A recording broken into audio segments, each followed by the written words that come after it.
Okay, welcome back. I think we can move to next session of today, and it will be a presentation from Dr. Lucky Puspitarini, and she will be giving the lecture by the title of Spectrum Modeling. Is that right? Okay. The time is yours. Okay. Thank you, Dr. Mahasena. So good morning, everyone. Maybe good evening or maybe at night at your place. How are you? I hope you enjoy the IEPC courses. And this morning we have a really, really nice talk from Dr. Kessendorf. So today I would like to talk about spectrum modeling, but it's a really wide topics actually. So I will talk about stellar spectrum models.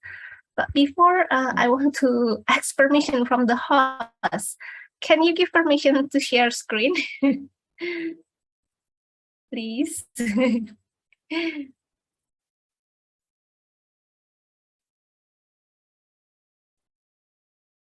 Okay, great. Okay, let me prepare the slide. Can you see my slide now? Is it clear from your computer screen? Yes. Okay, great. So I'm very sorry because actually now I'm not really feeling well. I just got hit by COVID-19 finally. So now I'm isolate myself at home and cannot join you in seminar room ITB. So for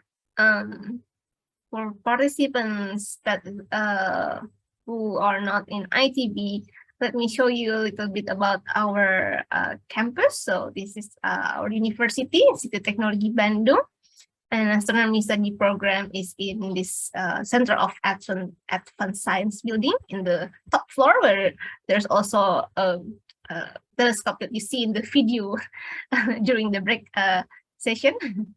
And we also have observatory in Lembang, the Bosca Observatory, very iconic.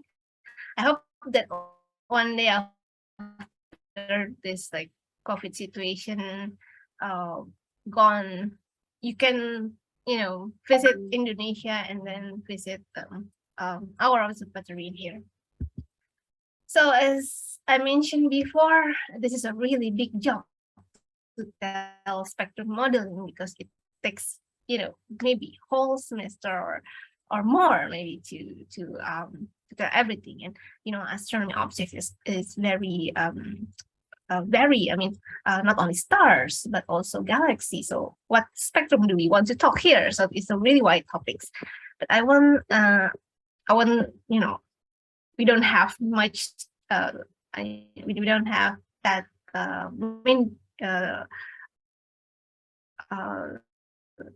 because we have only limited time. So I will discuss mainly in this presentation about stellar spectrum models.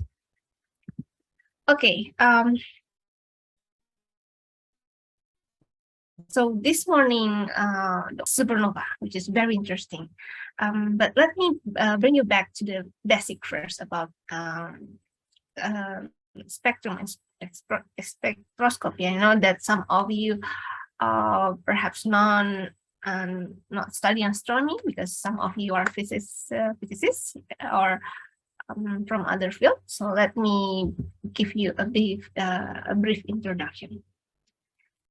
So in astronomy, our object of interest, such as stars, galaxies, are very far, and it is very difficult to do in situ measurement. Perhaps when you hear talk from Dr. Budi Darmawan, you study small bodies. We still can visit some small bodies, asteroids. There are some missions that fly to asteroid and then take some samples. In that case of objects, in situ measurements are still possible. But for stars, it is very far. So our information, we rely on electromagnetic radiation. So you can imagine that from a point source in the sky, you have to derive the properties. For example, you need to know the properties of this point source. Well, when you see the point source, you see, okay, the direction, okay, the brightness, and what else? So that's why astronomers have to be creative, because we cannot touch our object. We need to do strategy to learn our object. And one of them is from the modeling. In old times, in astronomy, at that time, astronomers use data that are images. For example, in 1601, when Galileo first used the telescope to observe celestial bodies, you put your eye on telescope and then you draw, and then there's a time for astronomical plates. But you see, when you have image, okay, there are limited information that you got. For example, you know the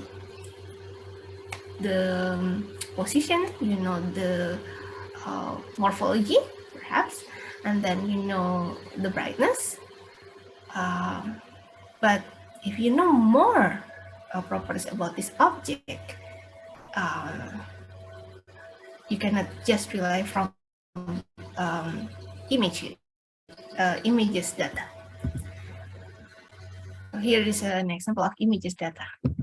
There's a pessimist point of view at that time that, okay, we observe the celestial bodies, but we never be able by any means to study their chemical composition. So this is from August Comte. He is, I think, a father of sociology. But luckily, this pessimist point of view is wrong. Actually, there's a way to study the chemical composition of star or celestial body. That is the spectroscopy. That's the spectroscopy body. So astronomical spectroscopy is actually the study of astronomy using the technique of spectroscopy to measure the spectrum of electromagnetic radiation from star or other celestial objects. Stellar spectrum can reveal many properties of stars, such as chemical composition, the temperature, the density, mass, distance, and luminosity, as you already see from the talk this morning. From the spectrum of supernova, we can derive the properties.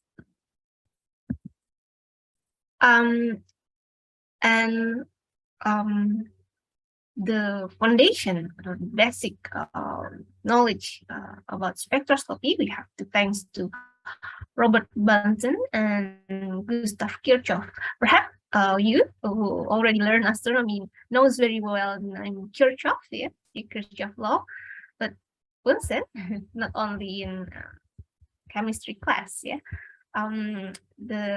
So both of them actually developed the law of spectroscopy or spectrum. And of course, we have to thank Isaac Newton that also contribute a lot to introduce us with the spectrum. So when you pass the starlight through a prism, you will find spectrum, which is basically this intensity in a function of wavelength or frequency. So Kirchhoff and Bunsen found this three law. So the first one is if we have a hot, high pressure and high temperature object, and then we pass the light through a prism, we will get a light with continuous spectrum, as we see in here. But if we have low density gas, and then we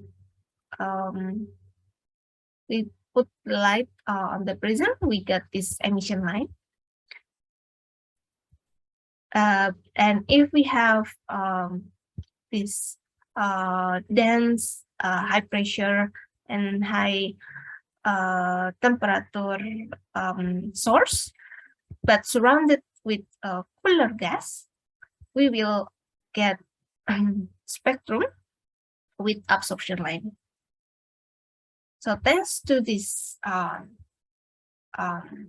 law, we can understand, we can try to understand properties of astronomical objects from spectrum. So here is these three type of spectrum. We have continuous, and we have emission spectrum, and we have absorption spectrum. The interesting is that we here in this emission spectrum or absorption spectrum, you see these lines, and this series of lines are very interesting, because this series of lines works like a fingerprint, so like a zebra. It's give us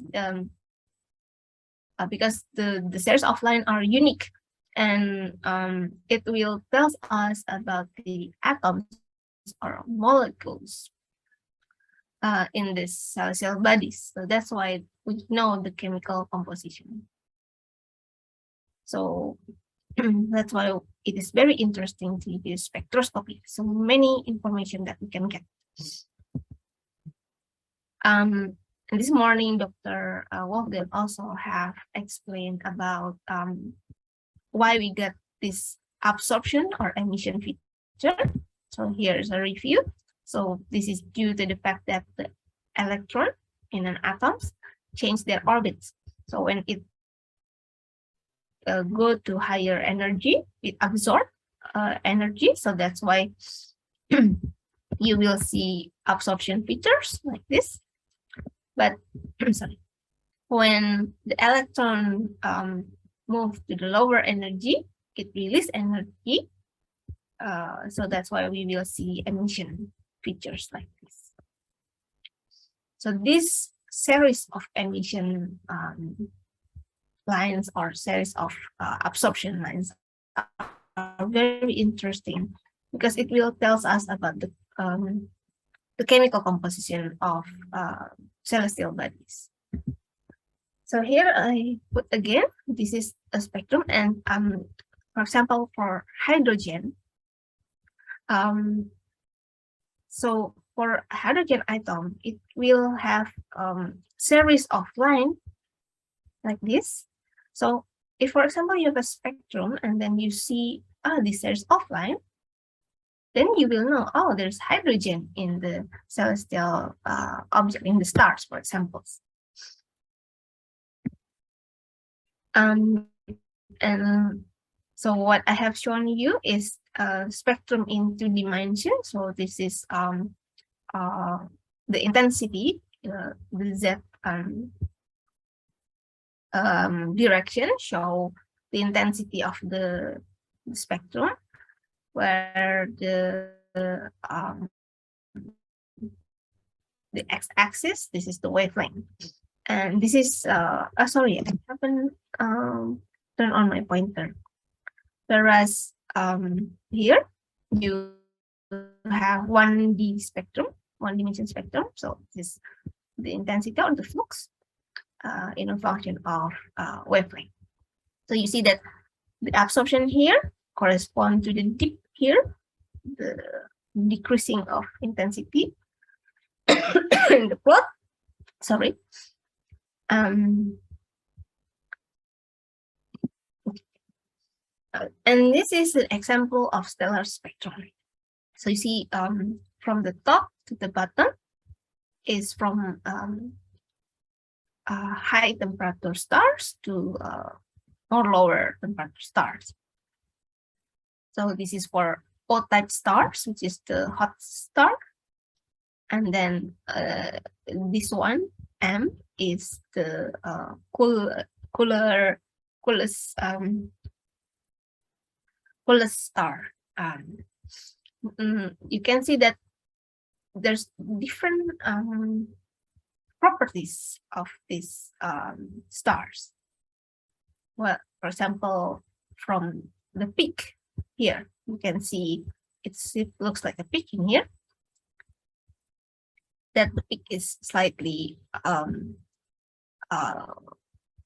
changed.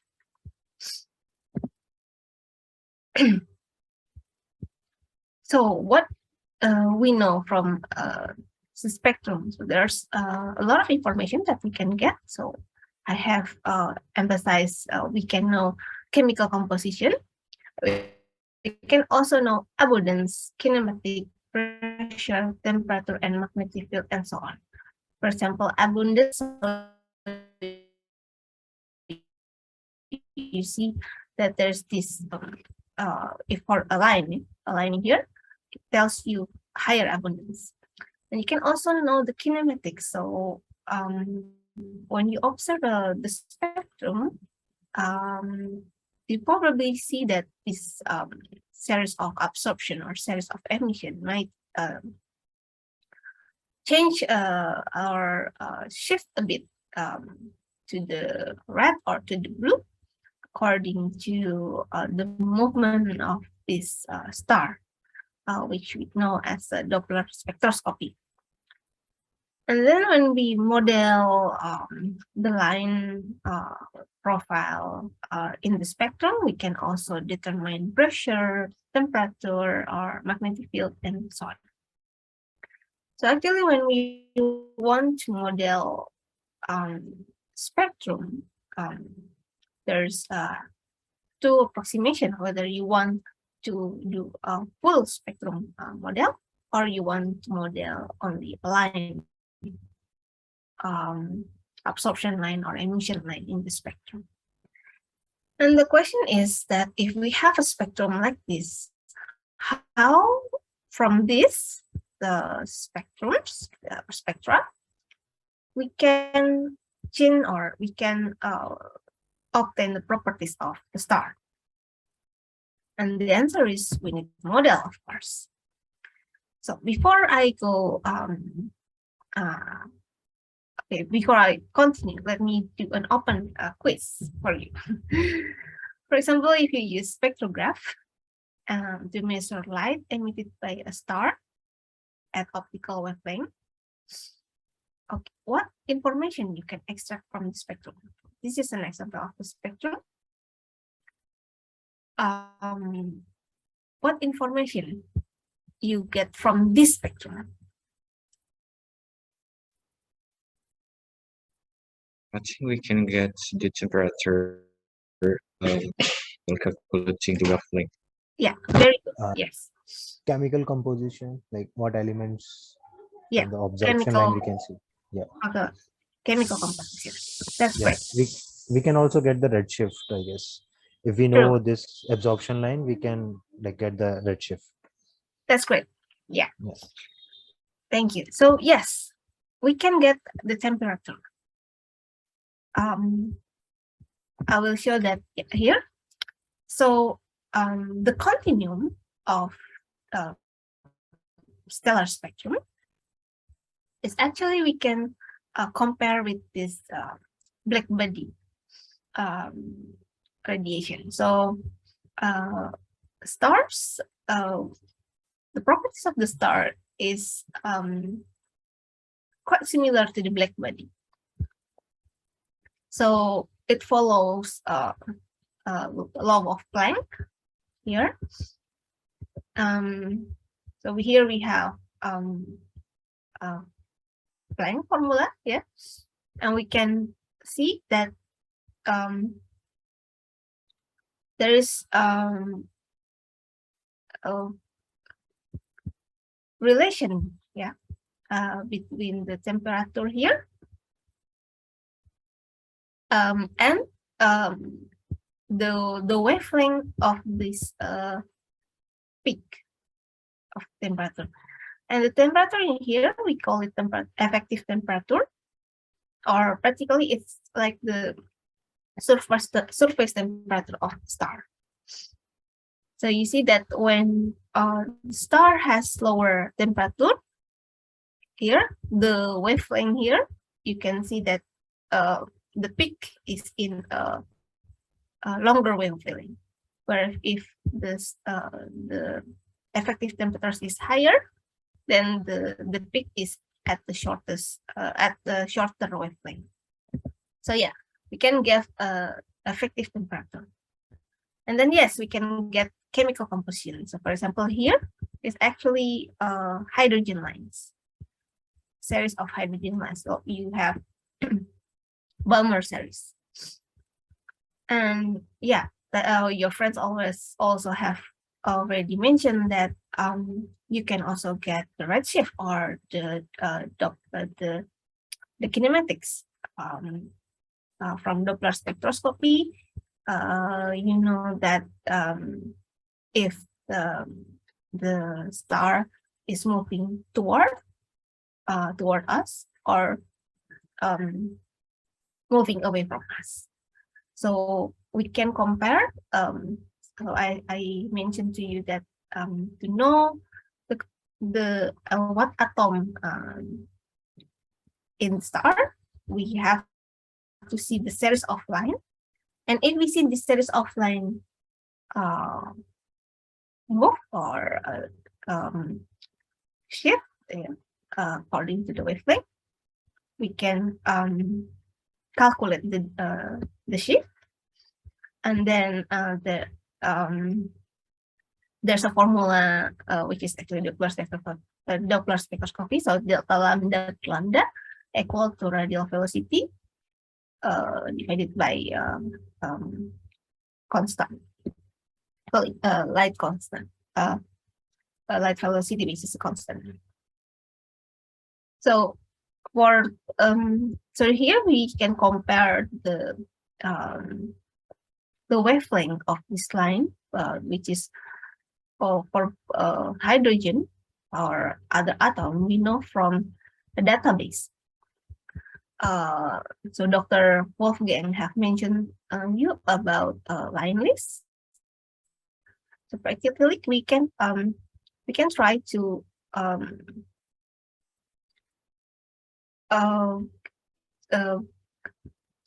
we can try to measure the difference between the wavelength, the rest wavelength that we can obtain from the laboratory, and then the observed wavelength that we see, and then we can derive the redshift or the radial velocity of this star.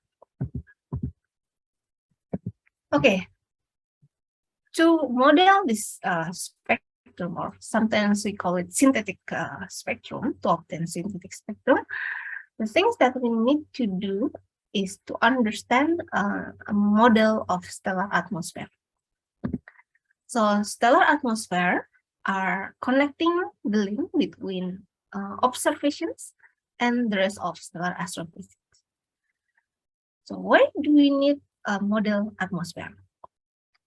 A stellar spectrum is not simply related to the physical state of the atmosphere. There are many physical variables that require careful modeling. And an initial model can be constructed on the basis of observation and known physical laws. This model is then modified and improved iteratively. And when the model closely matches the observation, we can begin to deduce certain properties of stars, such as temperature, surface gravity, radius, chemical composition, rotation rate, and etc. So when we do a model of atmosphere, we need assumption. So this is the basic assumption that usually people use when model a stellar atmosphere. The first is plane parallel geometry. You have seen this morning the visualization from Dr. Wolfgang. It is actually we can imagine layers of stars, and then because stars are huge, we can assume a plane parallel geometry. So with this assumption, then it will make our calculation simpler. So this making all physical variables as a function of only one space coordinate. Then another assumption in the model of atmosphere is we assume hydrostatic equilibrium, which means that there's no massive massive loss in materials, or so the star is in equilibrium, so there is no strong movement, convection, such as like that.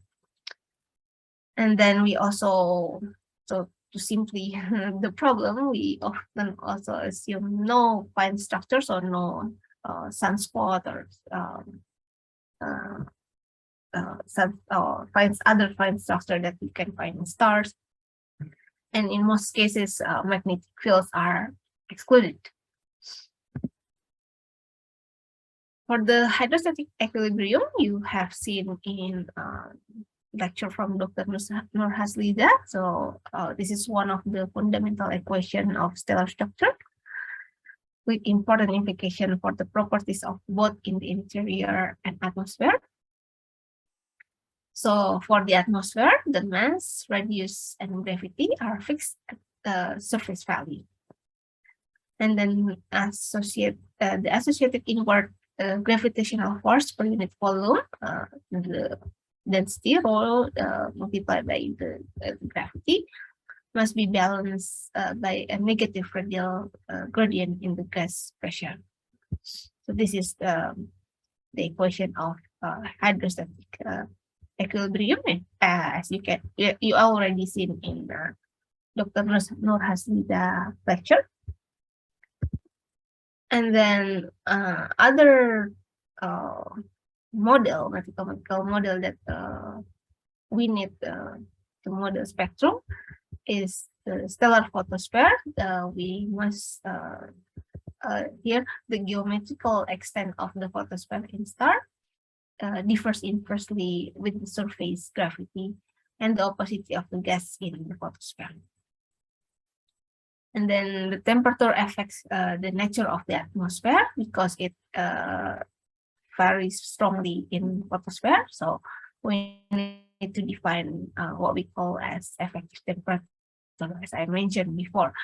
So the stars can be treated as black body. And the basic condition for the black body as an emitting source is that a negligible small fraction of the radiation escape. At the bottom of the stellar photosphere, the optical depth to the surface is high enough to prevent escape from of most photons. So they are reabsorbed close to where they were emitted. So this is what we call as thermodynamic equilibrium. So in this case, radiation laws of black body apply. But in reality, the star cannot be in a perfect thermodynamic equilibrium. So there's still a net of outflow of energy. But we can assume a local thermodynamic equilibrium. So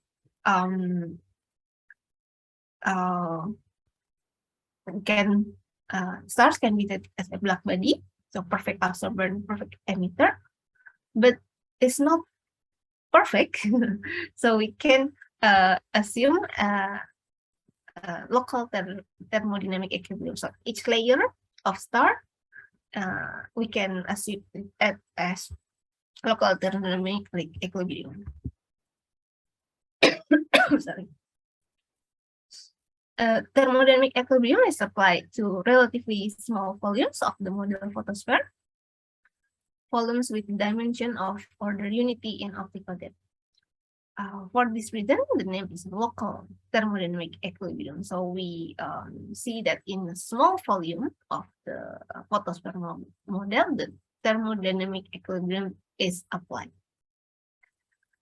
And then local thermodynamic equilibrium means that the component of gas, for example, atoms, electrons, photons, interact enough that the energy is distributed equally among all possible forms. For example, kinetic gradient, excitation, and so on.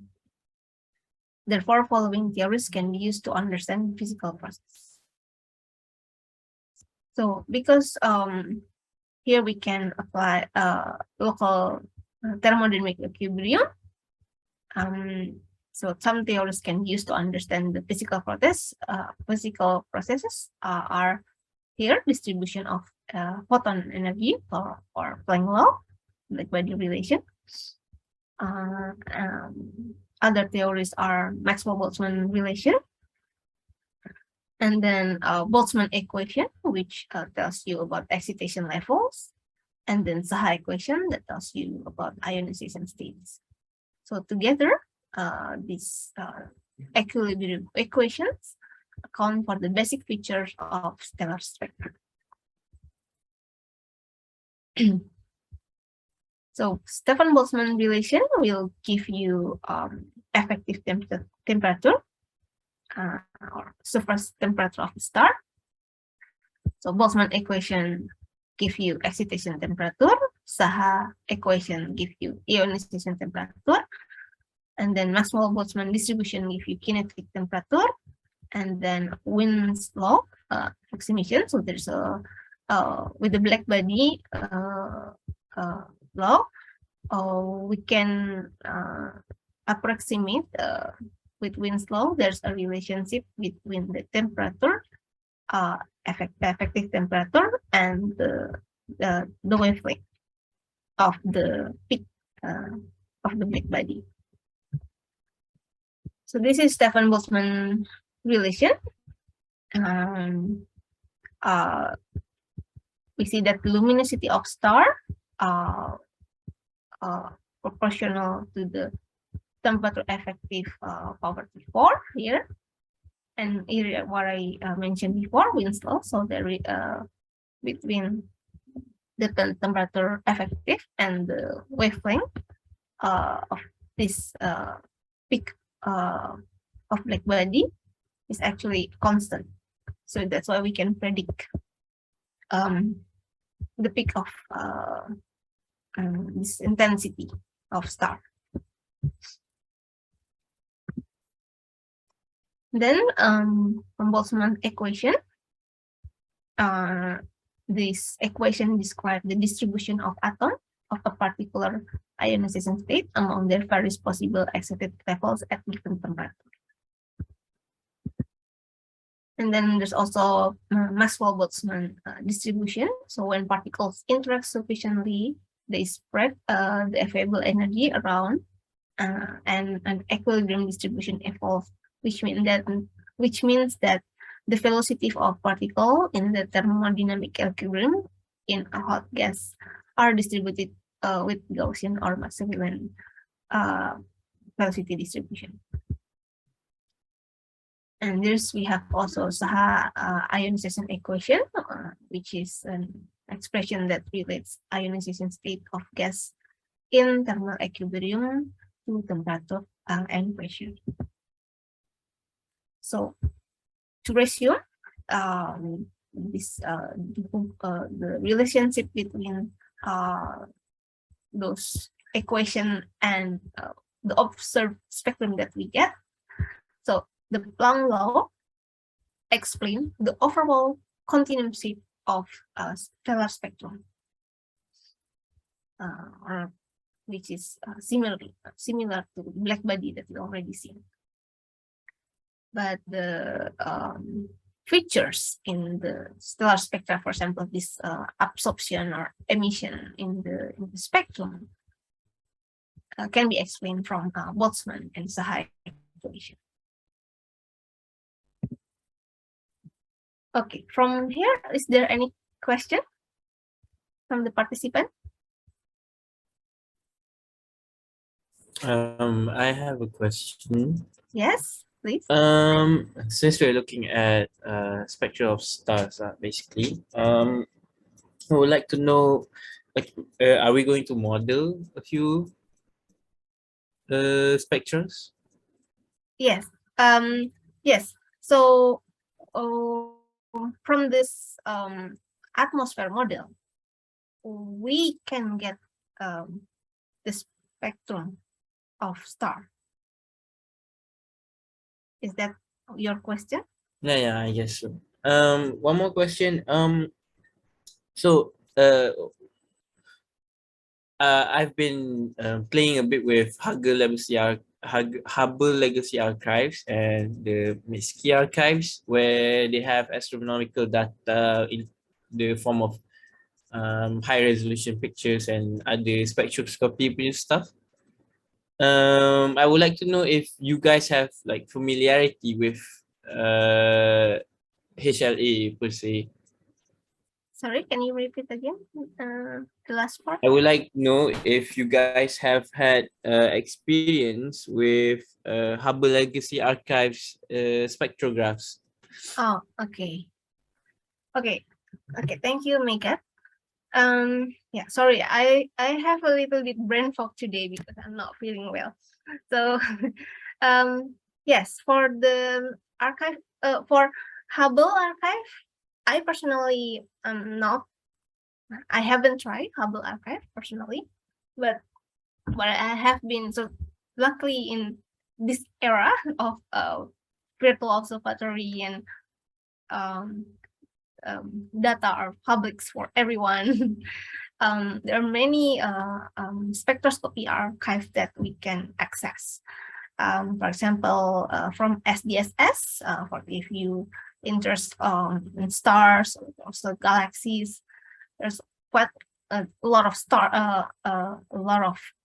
spectra that you can get from there.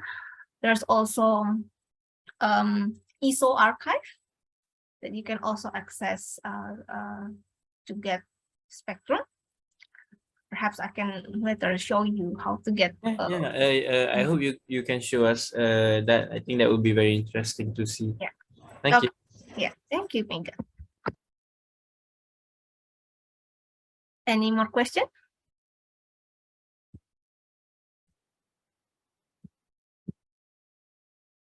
Okay, perhaps if not, I will maybe show you a little bit when we want to get the spectrum from an archive. Let me stop sharing my screen and then prepare my web browser. Okay.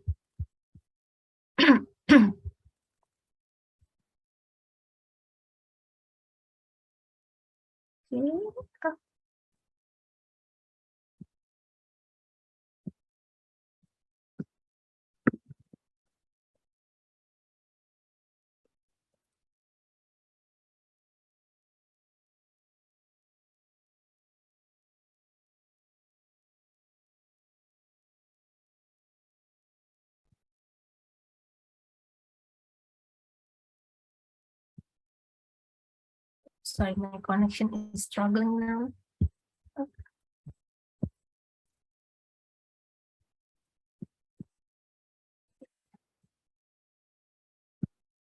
Okay, can you see my browser?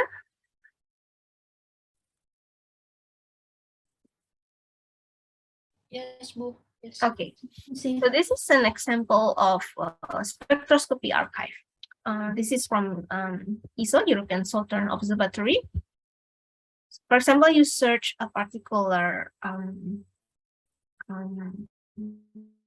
star or object, or do you have a suggestion for an object? any favorite stars? Perhaps I will type Betelgeuse. This is just an example. So luckily, this is already with the virtual observatory. There's already interchangeability, so it can recognize not only a catalog name but also a familiar name that we usually use. So, for example, if you have a star, name of star, you can type in here, or if you search by the location on the sky, for example, the coordinate of the star, you can also do that, and then you search all ISO data for that area, for example. So this is, oh, sorry, I think the connect is because of the connection. Oh, or no, it is because I feel coffee. I too much zoom in the. So this is Betelgeuse. So here you can see that there's data type. Then, for example, you want to get spectrum.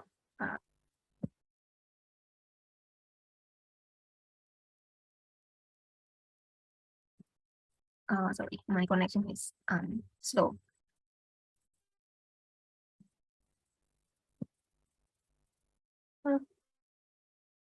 Camera.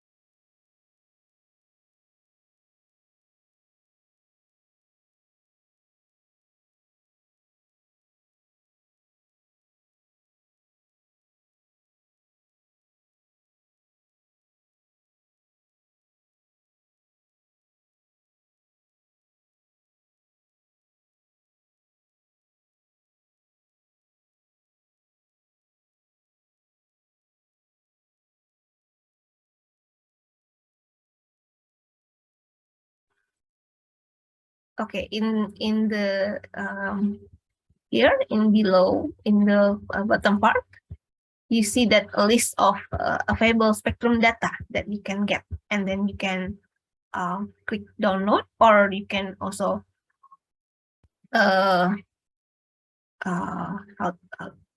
there's a quick preview for the spectrum sample. And but when you choose data, I suggest that you also check the properties of this data. For example, if the quality of the data is good, for example, the signal to noise ratio is high, for example. So you can download and then you can get fits data, for example. Or you can also check here if you want to see a quick look of the spectrum. You can also click this loop icon, and then you can get the spectrum of the data, and then you can zoom in or zoom out, for example, yeah, something like that. So this is for ISO ISO archive. But there's also other archive, for example, SDSS,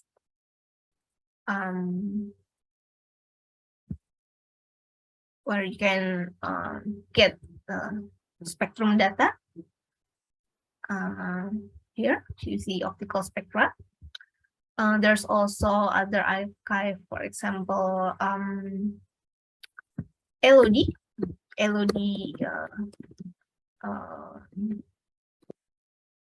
archive. So LOD is the name of spectrograph that this is the spectrograph that discover the first exoplanet. So well, the query form is quite similar actually. It's just put the name of the star and then get the spectra, for example, like that. There's also LAMOS, spectroscopy survey.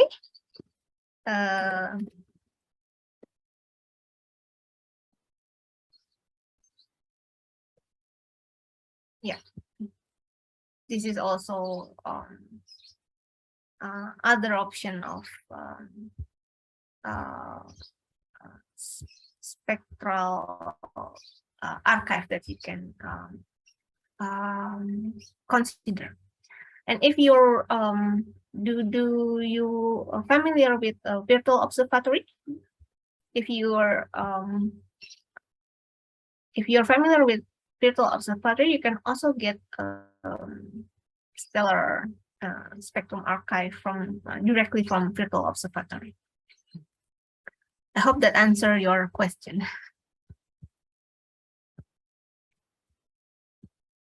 Is that quite clear, Morka?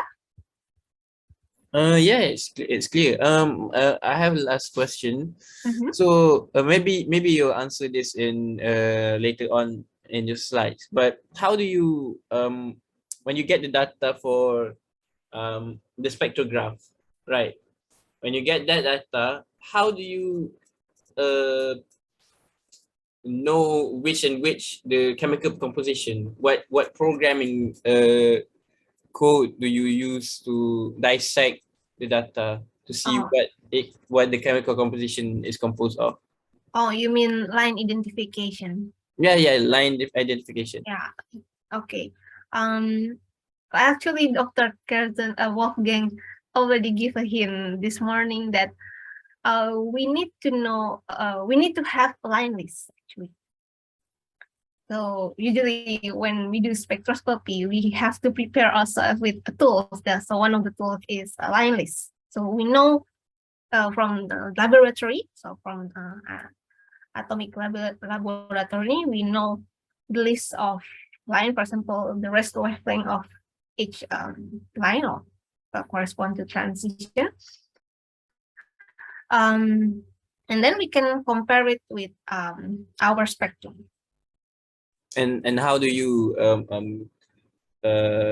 compare it on a computer per se? I think in well, you can for example overlap because you know the wavelength, right? The rest wavelength from the laboratory, and then you have your spectrum. You can, you know, for example, you can overlap them and then see if it is corresponding between the features that you see in the spectrum and then the rest wavelength from your line list. Right. Something like it. That is the simple one. Of course, more elaborate. You can like make a little bit programming to do that. All right. Thanks. Okay.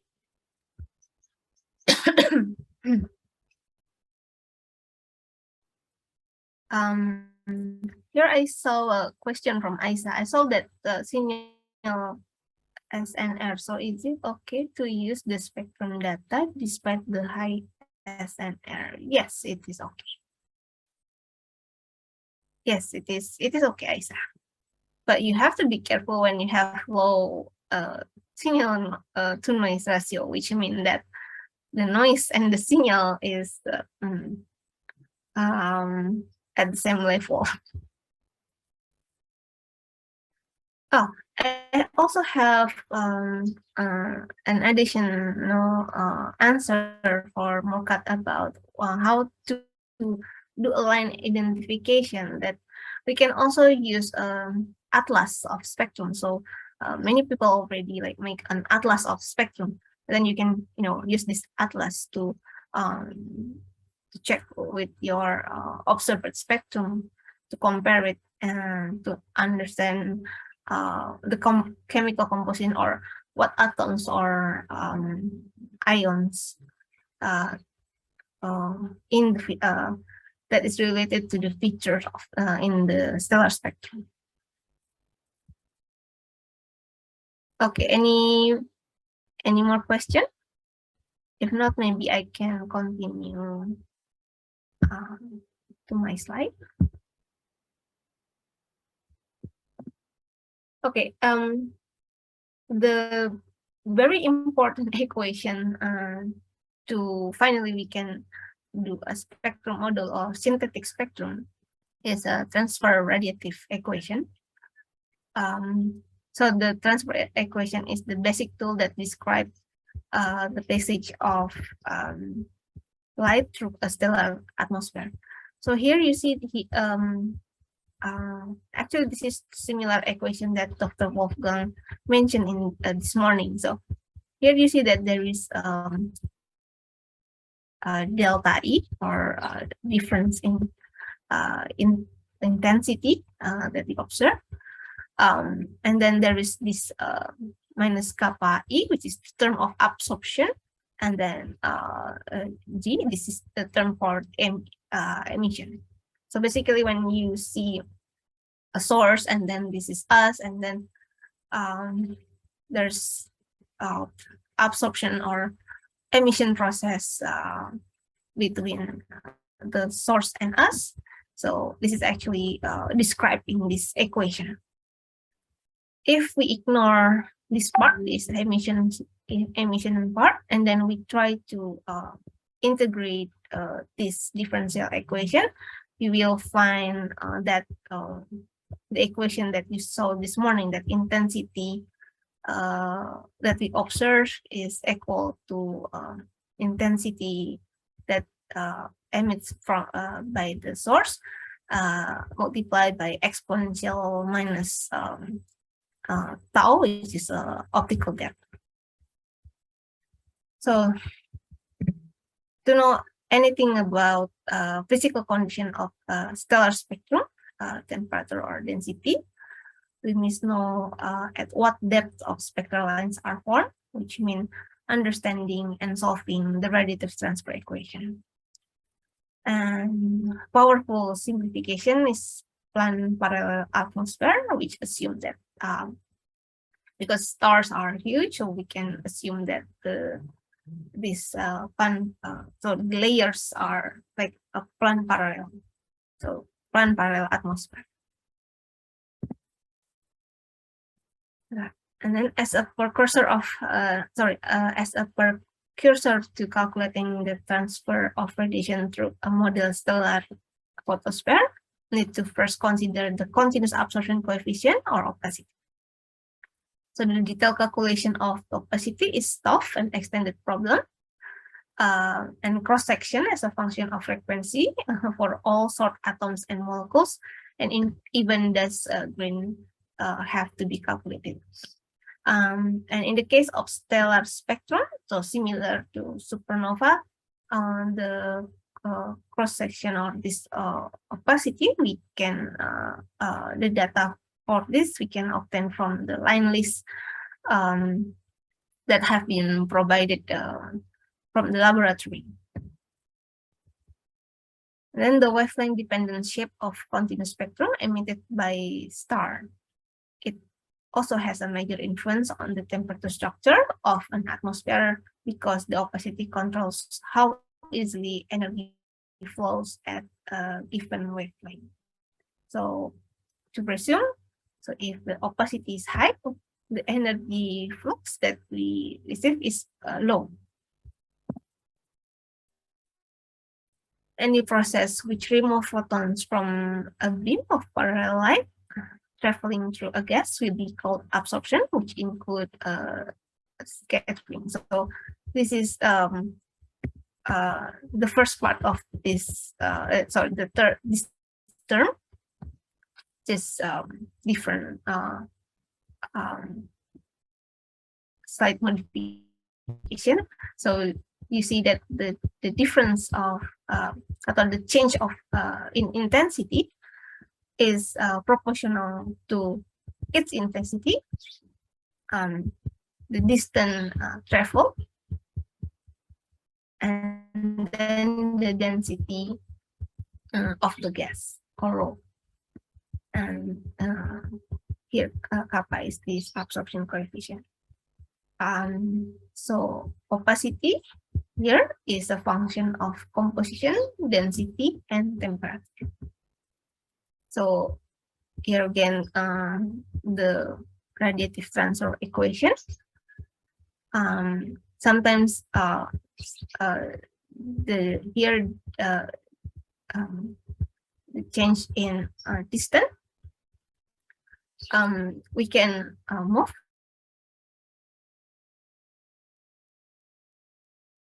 here, and then we can define multiply by s, and then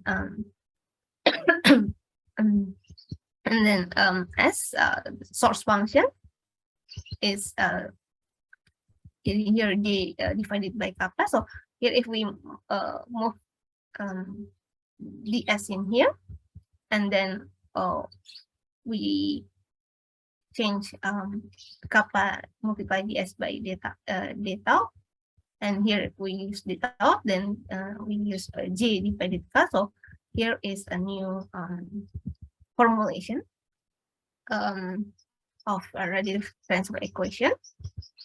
So the first term tells you about the absorption part, and then the second term tells you about emission. And to solve this radiative transfer equation, which is actually a differential equation, so you can integrate. If you ignore this one, and then you calculate this, so you will get this equation. But if you consider this part, then this is the full solution.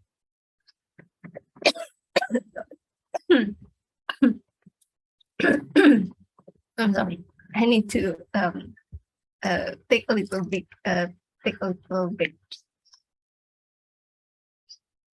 Okay.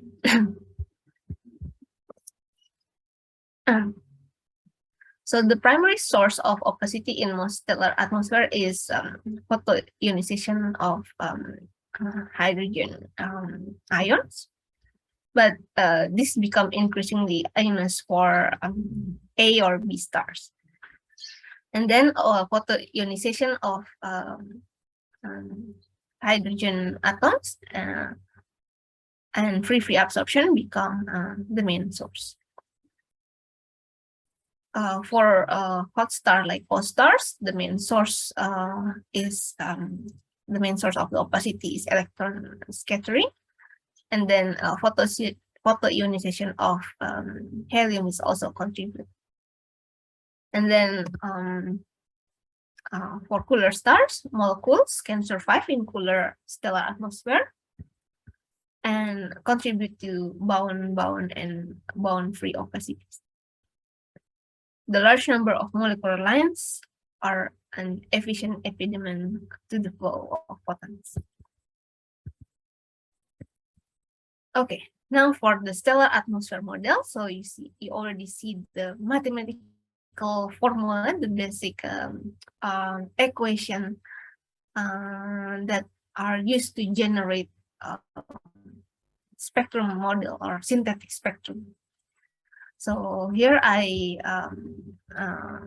give you a list of well-known tools for stellar atmosphere model. Perhaps you already see this name before, Kurups. Yeah, this morning you also see this name. So Professor Kurups is very famous. So he's a pioneer in stellar atmosphere model. And his code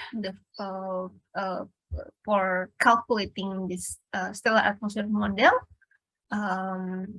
namely Atlas. There is Atlas 9 and Atlas 12. So this is just different version.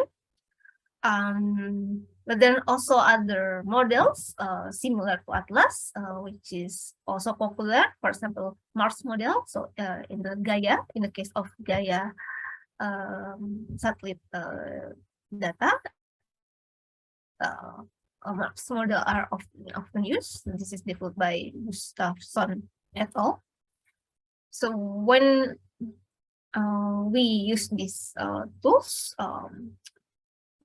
we need to, so our input is to specify temperature effective of the stars, and then log G, which will give you surface gravity, and then abundance or metallicity. And then these tools will give you optical depth of lines, and then temperature, and then log pressure of gas, log pressure of electrons, and then mean molecular weight, and also opacity. And then this atmosphere, the temperature pressure relation, is then fit to a spectral synthesis program. For example, Sinte, turbo spectrum, and so on. So there's two steps when you want to make a model of spectrum, stellar spectrum, or we call it often synthetic stellar spectrum. So the first is you need to apply Atlas or Marx model, and then after that you use a spectral synthesis program such as Sinte or turbo spectrum. If you're curious about these tools, you can check the paper article from Kuruk. So how to build a model of atmosphere and spectrum. So basically building, so as I mentioned before, so building a local thermodynamic equilibrium or hydrostatic equilibrium models and hydrostatic equilibrium model starts by specifying temperature effective, log G, and abundance. Then you guess a temperature optical depth relation using a starting model for many layers in the photosphere. Then you iterate through the following step until the fluid is constant and the temperature is stationary at each layer in the atmosphere. So here, after that, we compute the equation of state to determine the population of each species or atomic or chemical composition, and then the pressure of each layer, and then compute the line and continuum opacity, and then compute the radiation field and the total radiative flux in each layer, and then compute the convective flux in each layer, and then compute the total flux error and the correct temperature in each layer.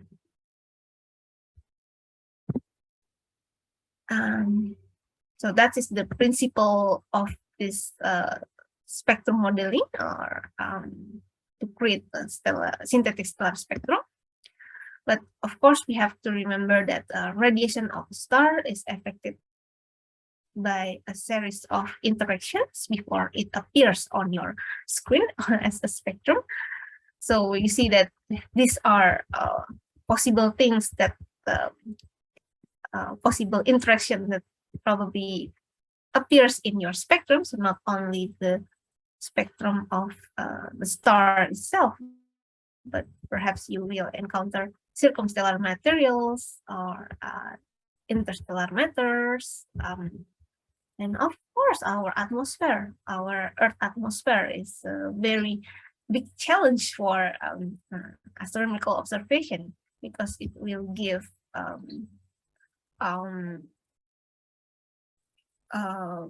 there is an effect of our atmosphere.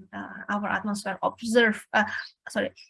in our atmosphere, Earth atmosphere, you find molecules, for example, like water vapor, ozone, that will give you telluric lines in your observed stellar spectrum. So if you want to model stellar spectrum, so of course there's a lot of things that need to check. And here are the possible programs. For example, when we do model synthetic stellar spectrum grid models and intensity spectra, you can use Atlas and Syntac. As I mentioned before, it is so Atlas generate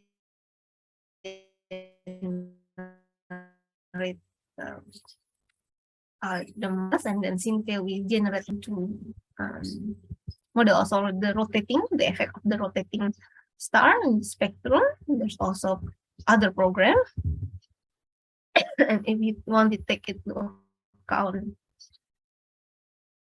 telluric lines, there's also other programs. For example, here's Transyntac.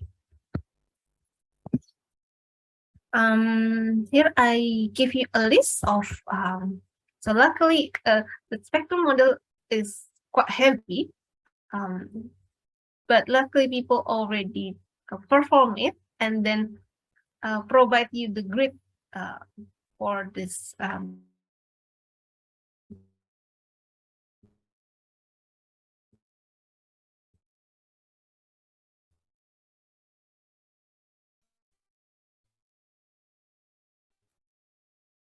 spectrum models. So here are some reference that you can model. And then there's also, for example, here spec models, and then there's also in the virtual observatory, you can also find spectrum models. So the two are virtual observatory, or you can use a software. There's iSpec. This is tools or software for spectrum models. And there's also more pedagogic support, for example, for students to understand the effect of stellar parameters or properties to the stellar spectrum. You can also try Chroma Star Pi. I can show you perhaps the browser, my browser. So I stop screen. Or perhaps, is there any question from here?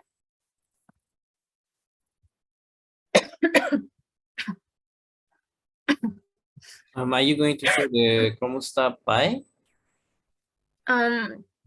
So for this afternoon, I will propose we can try look Chroma Star Pi, or we can also so this morning Professor Dr. Wolfgang showed you TARDIS. So I will let you choose for this. I think trying TARDIS is also interesting because there's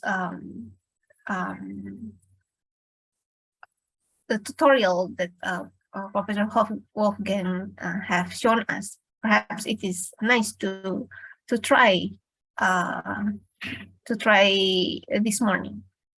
But if, for example, you already finished with TARDIS and then you want to try Chroma Star Pi, you can also do that. And interestingly, Chroma Star Pi, you can also play it in a web browser. I mean, you can run it in your Python, but also you can play it in your web browser.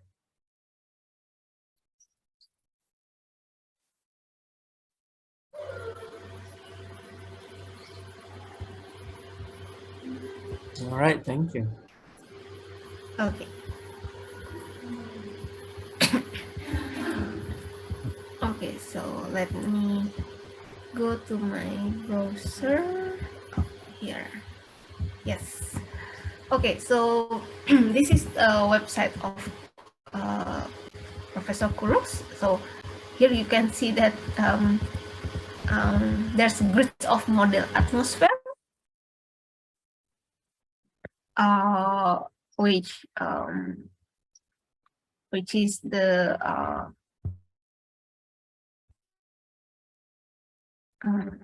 what we got from Atlas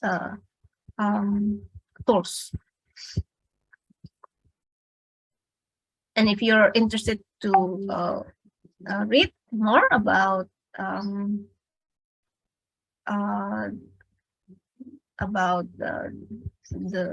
tools or the modelings, you can also see the papers. So here you see all list of related papers to about stellar spectrum model or synthetic stellar spectrum. And then this is spec models from Paula Coelho. So this is also you can obtain spec models from her website as well. This is like the line list that you talked about before, right? It's already the full spectrum fitting. I see.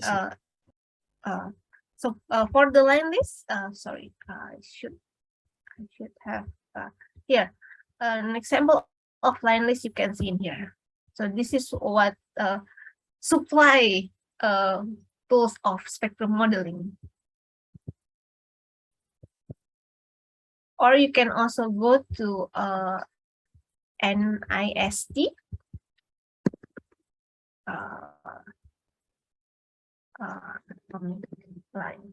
atomic spectral database. Sorry.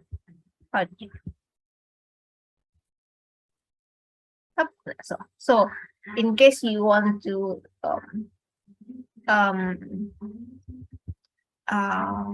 compare to identify lines in your observed spectrum, you can also use these tables, line list.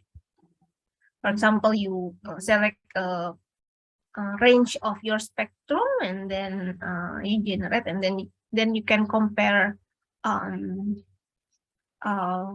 between your absorption or emission features, and then the list in this database. Is that clear? Yeah, that's clear. Thank you. Okay. Another interesting website is this one from Virtual Observatory from Spanish. So here you can see that there's a lot of models that have been provided. Sorry. This is an example and a type of star. For example, BT Dusty, as I know, it is more for hot stars, if I'm not wrong. So for example, if we choose this one, so you see that you can choose the temperature of stars specified. So the input of the stellar model here, you have to input temper effective, log G, and methodicity. Here you can put in the form, and then this is show the grid, the possible models that are provided. For example, here you can choose, and then you can see the list here. You have like 13,000 models in here, and you can get, and then you can plot. It will give you the spectrum, the synthetic spectrum models. Perhaps you can try later on during the hands-on session. I have a last question.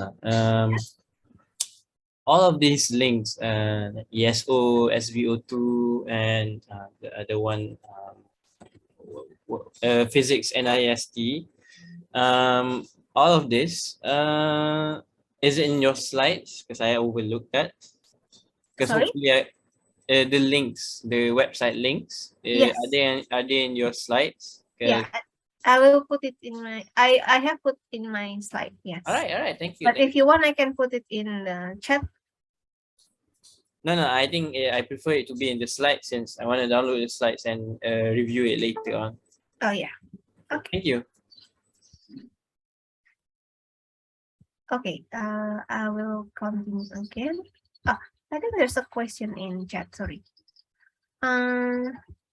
I'm still a bit confused on how you fit the different element lines to know about the chemical composition from the spectrum. Yes, it is.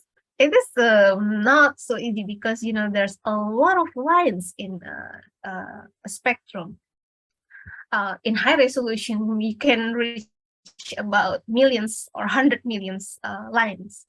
So sometimes we can get confused, and sometimes these lines are overlapped. So the almost overlap. So sometimes it is true that line identification sometimes can be confusing, but if you want to make sure that when you do line identification, you do the right thing, you have to check series of a line. For example, if you investigate sodium lines doublet. So for example, you check in the first D1, and if it is real sodium, then you will see another absorption in D2. That's an example. If it is not clear, I will explain again after the lecture. And then there's a question again about from Laura. What models are most commonly used? I think Atlas grid is mostly used in astronomy community. The difference between them is the assumption that they use.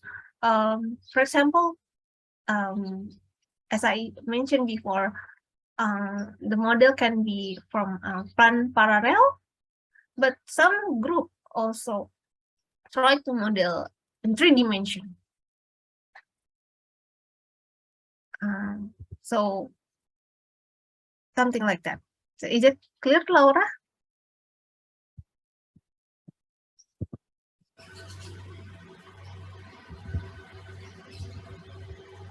Okay, thank you. Okay, have I continue again? Oh no, yes, this one, yeah. Yeah, another portal that you can also look when you are you want to get stellar spectrum model or synthetic star spectrum. You can check Pollux. So here, similar to the previous, you can specify temperature effective log G and also abundance or metallicity, and then you can get the models. This is perhaps answering the question from Laura. So the difference of the model can, for example, due to the assumption that we use during the model, is it plan parallel or spherical or both? Spherical means 3 dimension or only parallel and spherical. So this is the and then there's also interesting tool that you can also consider. So here I introduce you iSpec, which is developed by Blanco Quaresma. So iSpec is a tool for treatment and analysis stellar spectra. Interestingly, it not only give you synthetic stellar spectrum, but it can also help you, for example, when you treat your spectrum, you want to remove cosmic ray, you want to normalize your continuum, or you want to degrade your resolution, because sometimes the models that we get, of course, in sorry.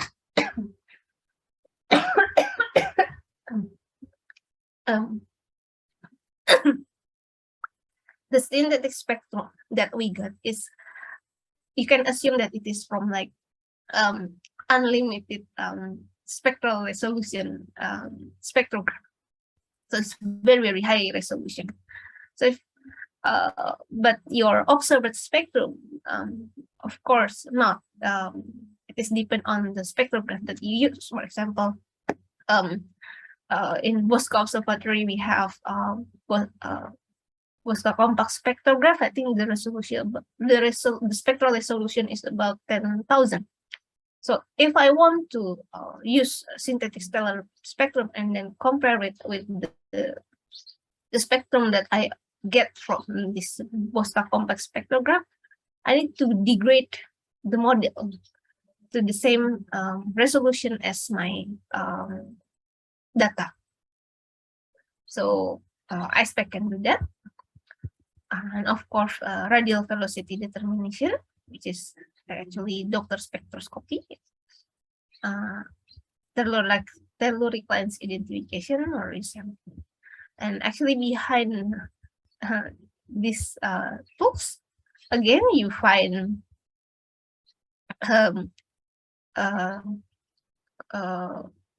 actually it is similar model atmosphere, so MARC and ATLAS. And then to generate the spectrum, there is this code that it integrates with iSpec. So there is spectrum or turbo spectrum. This is for generate the spectrum. And then here is perhaps you can also try this afternoon from a star 5. It is more like pedagogical stellar modeling. You can install it in Python, but you can also see that there's this you can open in the web here, so you can see the effect of stellar temperature, log G, mass or metallicity on your spectrum. You can you can play with these parameters and then see how it changed in the output. And interestingly, it's also have a features for exoplanet or planetary transit. Okay. There's also other link that you can try. This one is more for model atmosphere. For example, here if we run, I forgot to change this range. For example,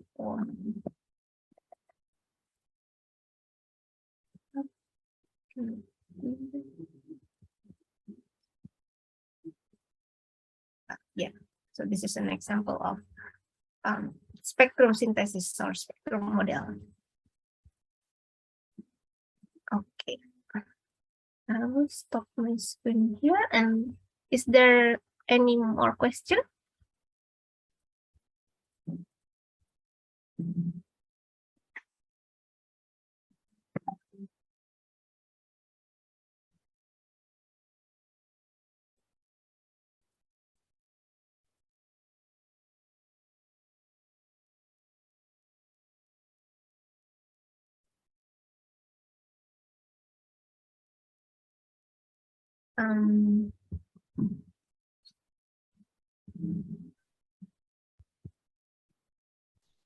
This is also interesting if you want to do line identification in stellar spectrum.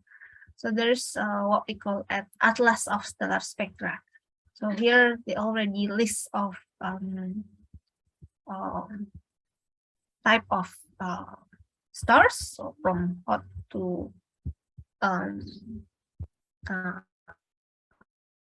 cool star. And here you can check what features that you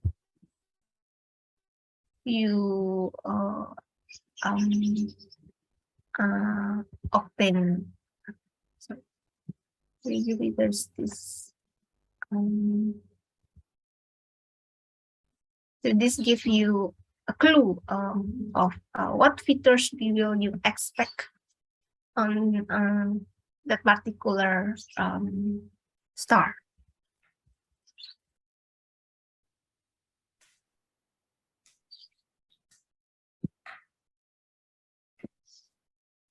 Okay. Question?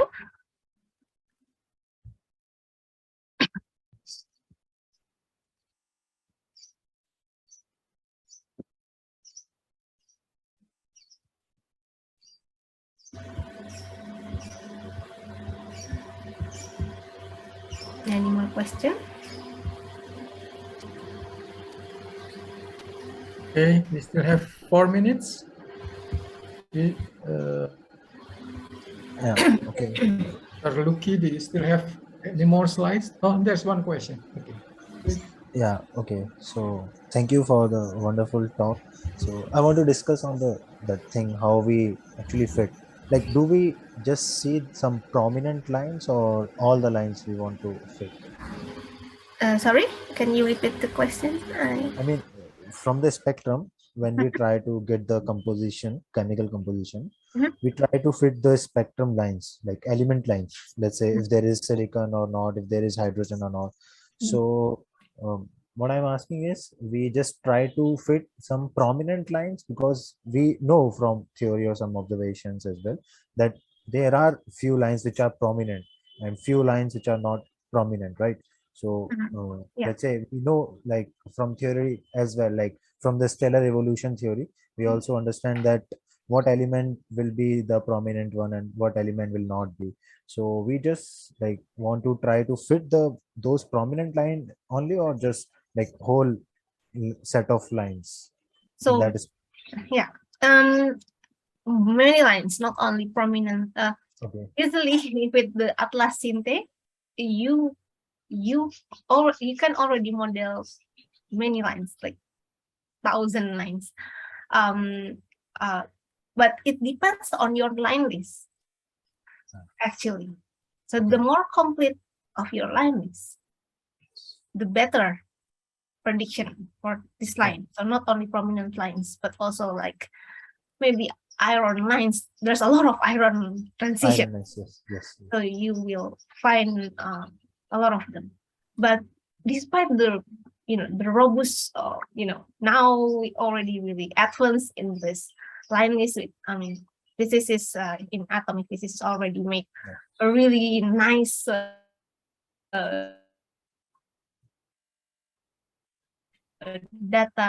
database of thoughts that are not predicted by the model. It happens. It still happens. So also, so we fit both absorption and emission lines simultaneously, right? Sorry? Absorption and emission lines simultaneously, because in a spectra we will see emission and absorption both Yes. lines simultaneously. Yes, because So we'll fit it both is the depend lines. on when you do this radiative transfer code. Yeah. That will give you either absorption or emission. It depend on the temperature of stars. For example, when you have like hot stars, you still see some emission, right? Yeah. So it's depend on the radiative. It's already in the code in which actually calculated by the radiative transfer code. Thank you.